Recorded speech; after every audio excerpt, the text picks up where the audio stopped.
Siapa kalau lagi datang bulan merasa hidup itu ribet?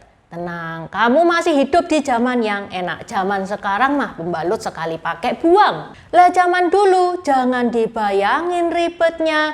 Hari ini Intan mau ngebahas sesuatu yang jarang banget dibicarakan. Bagaimana cara wanita-wanita Tiongkok kuno menghadapi datang bulan pada masa lampau. 大家好，我叫 Intan， 欢迎来到我的频道 Dynasty。 Hari ini Intan mau membacakan pesan yang masuk via Saweria dari Darsen to Thumb Up. Makasih. Kalau teman-teman mau mendukung channel ini, teman-teman bisa mendukung via Saweria atau PayPal yang linknya ada di deskripsi ya. Di Saweria atau PayPal ada message yang mana Intan akan bacakan message-nya di video berikutnya. Okay, let's start! Zaman dulu di China belum ada pembalut sekali pakai seperti yang kita pakai sekarang ini.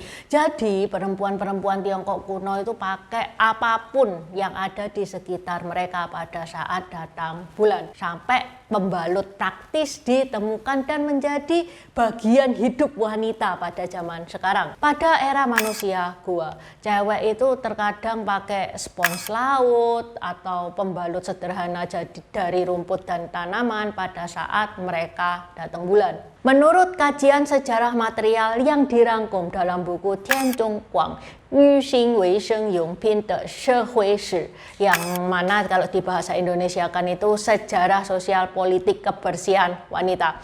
Pada zaman dinasti Qin dan dinasti Han itu antara tahun 200 sebelum Masehi sampai 200 sesudah Masehi.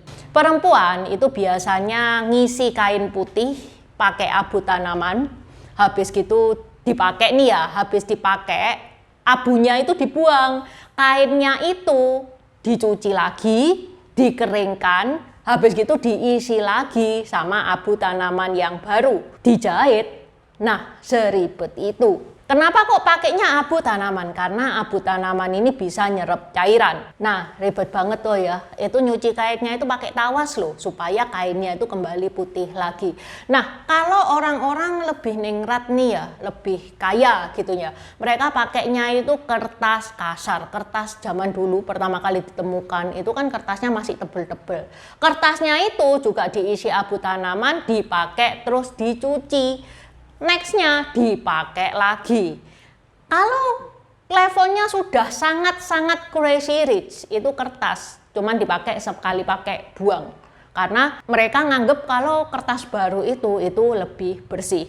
Mungkin kita mikir ya, lah rakyat jelata aja pakainya kain, kan lebih enak kain daripada pakai kertas, lebih nyamanan kain, iya kan? Kalau pakai kertas apa nggak gatel tuh? Ya ini bukan masalah nyaman-nyamanan sih, ini masalah status sosial. Karena zaman itu kertas itu mahal, jadi kayak kertas itu simbol kekayaan. Aduh demi gengsi, apalah artinya nggak nyaman, bener nggak cewek-cewek? Memasuki dinasti Ming, Song, dan Yuan, mereka sudah beralih dari abu tanaman jadi kapas.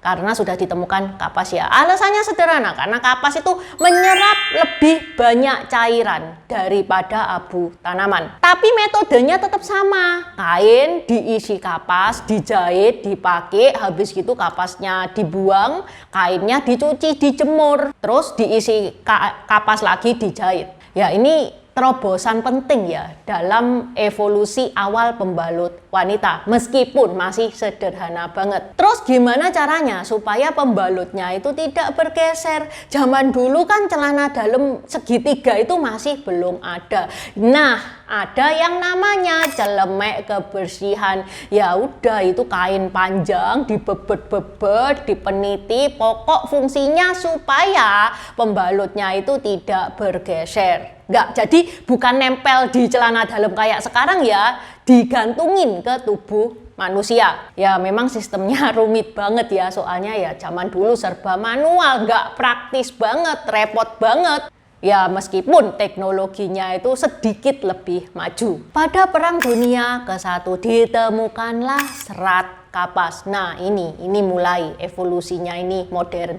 Berawal dari perawat-perawat. Perawat-perawat itu kalau mengobati lukanya tentara-tentara untuk nyetop darah keluar itu kan dikasih kapas. Habis dikasih kapas kan diperban tuh ya. Terinspirasi dari situ, maka perawat-perawat itu nyoba ngebikin pembalut dari kapas dan kain kasa, kain bedah, yang mana untuk membalut sekali pakai. Ini adalah cikal bakal pembalut modern. Pada saat itu sudah nggak pakai celemek kebersihan, pakainya sabuk pembalut. Ya sama lah, sama celemek kebersihan itu 11-12, hanya saja sabuk pembalut ini lebih simpel dari celemek kebersihan. Tapi ya masih tetap pakai kancing, pakai peniti, cuman pemakaiannya lebih gampang doang. Jadi tetap aja kalau sekali ganti itu seribet itu, harus bebet-bebet kain seperti itu. Padahal kita cewek nih ya, kalau lagi waktunya hari kedua, hari ketiga itu kan ganti sampai 4 kali tuh ya.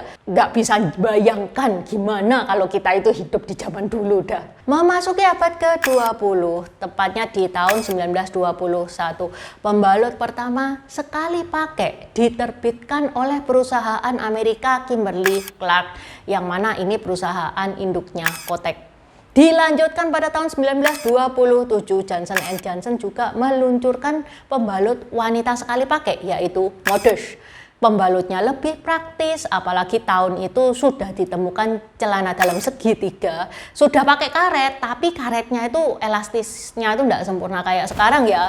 Ya, tapi lumayan lah, mendingan daripada pakai kancing, pakai peniti-peniti kayak gitu. Pada tahun 1930 sampai 50 barulah muncul celana dalam segitiga yang enak dipakai. Masalahnya di awal-awal kemunculan pembalut wanita sekali pakai ini harganya mahal banget, guys. Satu pembalut itu setara lebih mahal bahkan dari 1 pon daging babi. Jadi ya cuman orang kaya yang bisa pakai pembalut sekali pakai. Even then, a single pad could cost more than a pound of pork, so many women still couldn't afford them.